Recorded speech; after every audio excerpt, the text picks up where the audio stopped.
सोचो अगर एक ऐसी रात आए जिसके बाद सुबह तो हो लेकिन सूरज ही ना निकले, चारों तरफ सिर्फ अंधेरा ही अंधेरा हो। ऐसा एक बार हुआ था जब सूरज 3 दिनों तक नहीं निकला और इन 3 दिनों में 20,000 लोगों को अपनी जान गंवानी पड़ी थी। ये इंसिडेंट हुआ था एज़टेक सिविलाइजेशन के दौर में। एज़टेक 14 से 16 सेंचुरी के बीच मेक्सिको के जंगलों और पहाड़ों में बसी एक सिविलाइजेशन थी। हुआ यूं था कि एक रात अचानक से चांद गायब हो गया।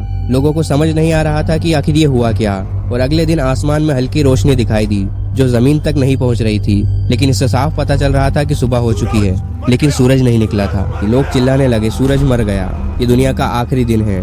एज़टेक लोगों का मानना था कि सूरज की कोई अपनी ताकत नहीं है, वो इंसानी खून से जिंदा रहता है। इसलिए हजारों लोगों को पकड़कर टेम्पल मेयर पर लाया गया, क्योंकि सूरज 3 दिनों तक गायब था और इन 3 दिनों में 20,000 से ज्यादा लोगों की बलि चढ़ा दी गई। और चौथे दिन सूरज की किरण दिखाई दी और धीरे धीरे सूरज निकल आया। पुजारी कहने लगे कि हमारी बलि काम आई, सूरज फिर से जिंदा हो गया। लेकिन आज के साइंटिस्ट इस घटना के बारे में बताते हैं कि सूरज गायब होने की वजह इंसानी खून नहीं था, बल्कि कोई बड़े ज्वालामुखी का धुआं या कोई बड़ा धूल का तूफान था, जिसकी वजह से रोशनी जमीन तक नहीं पहुंच पा रही थी।